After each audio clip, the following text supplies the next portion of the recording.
উঠছে, অনেকেই প্রশ্ন করছিলেন যে ভারত সরকারের ভূমিকাটা ঠিক কি হচ্ছে, কেন্দ্রীয় সরকার কেন কোনো চাপ দিচ্ছে না। এখানে কার্যত অনেকটা স্পষ্ট হয়ে গেল না কিশোরয় যে এই যে কূটনৈতিক চাপ সেটা কতটা আরো ভয়ঙ্কর হতে পারে, সেটা কি এটা বোঝা যাচ্ছে না? এটা কি কার্যত একটা ট্রেলার বলা চলে না? ট্রেলারই বটে। বাংলাদেশের মৌলবাদীরা এবং ইউনুসপন্থীরা ফেসবুকে বিভিন্ন সোশ্যাল মিডিয়ায় যেখানে মোহাম্মদ ইউনুস পোস্ট করেছেন ছবি বিক্রম মিস্ত্রির সঙ্গে, সেখানে তারা লিখছেন যে আপনি কেন একজন বিদেশ সচিবের সঙ্গে কেন কথা বলেছেন, কেন মিটিং করেছেন, এমনটা পোস্ট করছেন। কিন্তু মোহাম্মদ ইউনুসের তো আর কোনো পথ নেই, তাকে তো মিটিং করতেই হবে ভারতের বিদেশ সচিবের সঙ্গে, কারণ চাপটা তো তিনি বুঝতে পারছেন। আর বিদেশ সচিব পর্যায়ে যদি এই চাপ হয়, আর উচ্চ পর্যায়ে তো আরও চাপ। কি বলেছেন মোহাম্মদ ইউনুসের প্রেস সচিব? গতকালই আমাদের সঙ্গে কথা বলেছিলেন এক্সক্লুসিভ রিপাবলিক বাংলার প্রতিনিধি সৈকতের সঙ্গে, সেখানে তিনি অস্বীকার করেছিলেন, জানেন না বলেছিলেন, তারপরে ভুল বদল। কি বলেছিলেন রিপাবলিক বাংলাকে এক্সক্লুসিভ শুনবো। বাংলাদেশে এই যে হিন্দু সংখ্যালঘু হিন্দুদের ওপর অত্যাচার, এটা বন্ধ হবে কবে? বাংলাদেশে এই যে হিন্দুদের যে অত্যাচার বা যেটা নিয়ে আপনি বলছেন, সেটা তো অনেক এক্সাজারেটেড রিপোর্ট। আপনার যেটাকে রিপোর্ট এখানে হচ্ছে, তার কোনো লেশমাত্র এখানে কিছু হচ্ছে না। বাংলাদেশে কিছু ভায়োলেন্স হয়েছে এবং আমরা মনে করছি যে এতে বেশিরভাগ ভায়োলেন্সই ছিল পলিটিক্যাল কারণে। অনেকে বাংলাদেশের হিন্দু জনগোষ্ঠীর অনেকে আওয়ামী লীগ করতেন, তো যখন গভর্নমেন্ট হাসিনা পড়ে যায়, হাসিনা পলায়ন করে, তখন অনেক হিন্দুদেরকে অ্যাটাক করা হয়েছে, তাদের প্রপার্টি, তাদের বাড়ি ঘরে, এবং সেই সময় এই পুরো জিনিসটা বেশিরভাগই ছিল পলিটিক্যাল নেচারে। চিন্ময় প্রভুর যে আইনজীবীরা যদি বলেন যে না আমাকে ফুল প্রোটেকশন দেওয়া হবে, আমরা তাকে ফুল প্রোটেকশন দিব। চিন্ময় প্রভু একজন সাসপেক্ট, তাকে অ্যারেস্ট করা হয়েছে একটা কেসে, তো সেই জন্য তাকে তার যে আইনজীবী যত ধরনের প্রোটেকশন চান আমরা সেটা দিব। তার আইনজীবীর অফিসে রীতিমতো ঢুকে হামলা করা হয়েছে, মারধর করা হয়েছে। আমি এই বিষয়টা আমি জানি না।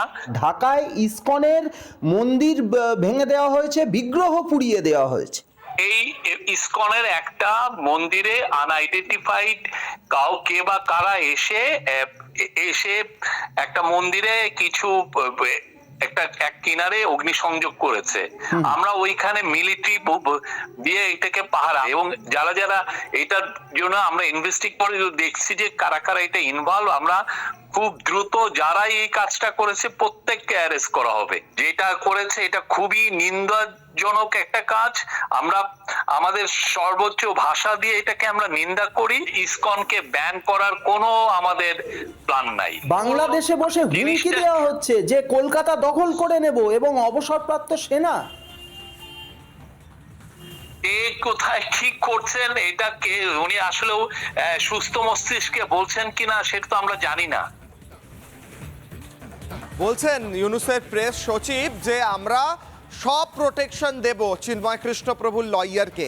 আপনারা যদি প্রোটেকশন দিতেন, ওনার 51 জন লয়ারের প্রত্যেকের চেম্বার ভাঙচুর হতো না, 51 জন লয়ারকে প্রত্যেককে মারধর করা হতো না, 51 জন লয়ারের মধ্যে 2 জন আইসিইউতে ভর্তি হতো না, 51 জন লয়ারের মধ্যে প্রত্যেকের বিরুদ্ধে মিথ্যে মামলা দেওয়া হতো না, 51 জন লয়ারের বাড়ির লোককে হুমকি দেওয়া হতো না, 51 জন লয়ারের বাড়ির অনেককে তুলে নিয়ে যাওয়া হতো না, 51 জন লয়ারকে রাস্তায় ফেলে মেরে তাদেরকে আহত করে দেওয়া হতো না। প্রেস সচিব সাহেব এবং ইউনুসপন্থী যারা আছেন, এই সব বাইরের লোককে একটা মিথ্যে মুখোশ দেখানোর চেষ্টা করছে তারা, যে বাংলাদেশে সব ঠিক আছে, সংখ্যালঘুদের আমরা প্রোটেকশন দিচ্ছি। মিলিটারি পরে পাঠিয়েছেন, যেখানে পুড়ে গিয়েছে মন্দির, মিলিটারি আগে প্রোটেকশন দিন প্রত্যেকটা মন্দিরে। আর একটা মন্দিরের বাইরে মিলিটারি প্রোটেকশন যদি দিতে হয়, তাহলে সেই দেশের কি অবস্থা সেটা বোঝাই যাচ্ছে। মধুকল্পিতা। একেবারেই ধন্যবাদ। আমাদের সঙ্গে সরাসরি ছিলেন কিশলয় নিউজ রুম থেকে। কিশলয়, ধন্যবাদ আপাতত।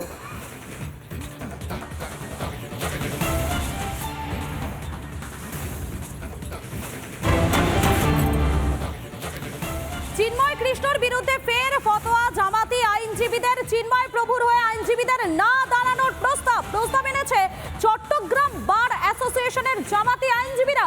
ভাবুন একবার সে দেশের পরিস্থিতিটা, যেখানে চিন্ময় কৃষ্ণ প্রভুর বিরুদ্ধে ফের ফতোয়া জারি করেছেন এই জামাতি আইনজীবীরা। চিন্ময় প্রভুর হয়ে কোনো আইনজীবী যাতে না দাঁড়ায় নেমেছে চট্টগ্রাম বার অ্যাসোসিয়েশনের জামাতি আইনজীবীরা। একেবারে প্রথম দিনের কথা আপনাদেরকে মনে করাই, যেদিন চিন্ময় কৃষ্ণ প্রভু তাকে বিমানবন্দর থেকে গ্রেফতার করা হলো, তারপরে তাকে চট্টগ্রাম আদালতে পেশ করা হলো এবং যখন তাকে পেশ করা হলো তার পক্ষে সওয়াল করলেন মোট 51 জন আইনজীবী। এবং এই যে 51 জন আইনজীবী যারা সওয়াল করলেন তাদের প্রত্যেককে কি হলো, হুমকির মুখে পড়তে হলো, কারোর বাড়িতে আক্রমণ করা হলো এবং কারোর আবার চেম্বারে ভাঙচুর করা হলো, কার্যত ভয় দেখানো হলো তাদেরকে। এইসব কিছু শেষ হতে না হতেই আদালত চত্বরে এই জামাতি আইনজীবীরা তারা কার্যত আদালত চত্বরে দাঁড়িয়ে হুঁশিয়ারি দিলেন যাতে চিন্ময় কৃষ্ণ প্রভুর হয়ে কেউ না দাঁড়ান, সেই হুঁশিয়ারি তারা দিয়েছিলেন। আর এবারে কি দেখা যাচ্ছে, এবারে কার্যত একটা ফতোয়া জারি করছেন এই জামাতি আইনজীবীরা। চট্টগ্রাম আদালতের বার অ্যাসোসিয়েশনের পক্ষ থেকে ফতোয়া জারি। এবং এই বিষয় নিয়ে কলকাতা ইসকনের ভাইস প্রেসিডেন্ট রাধারমন দাস তিনি কি বলছেন, তার কি বক্তব্য শোনাই আপনাদেরকে।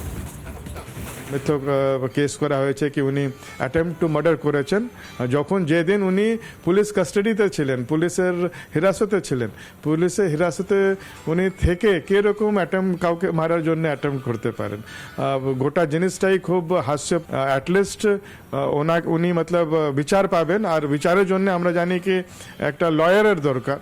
তো ওনার যেই লয়ার ওনার সঙ্গে আসবে ওকে সুরক্ষা প্রদান করা হবে, আর ইন্টারিম গভর্নমেন্ট এটা নিশ্চিত করবে কি ওনার মামলা শুনানি ঠিক করে হতে পারে, ওনার পক্ষের এই লয়ারগুলো আইনজীবীরা দাঁড়াতে পারে। আর এবারে আপনাদেরকে দেখাই বাংলাদেশে যেভাবে হিন্দুদের উপর অত্যাচার করা হচ্ছে তার প্রতিবাদে নিন্দার ঝড় বিভিন্ন জায়গায়, বিভিন্ন দেশে নিন্দার ঝড় উঠেছে। কানাডায় হিন্দুদের প্রতিবাদ দেখুন একবার।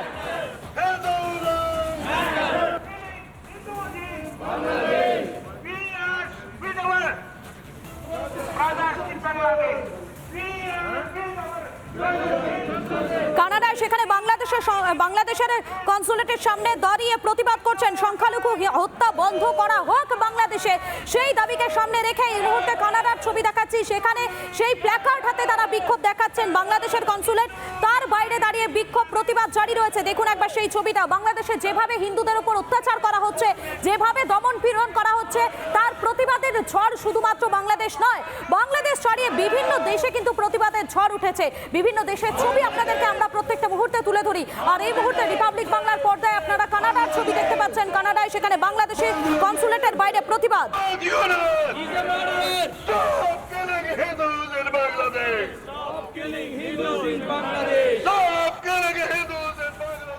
নানা ধরনের কন্টেন্ট দেখার জন্য লাইক করুন, শেয়ার করুন আমাদের ফেসবুক পেজ, সাবস্ক্রাইব করুন আমাদের ইউটিউব চ্যানেল। পাশাপাশি অন্যান্য ব্রেকিং নিউজের জন্য অবশ্যই চোখ রাখুন রিপাবলিক বাংলায়।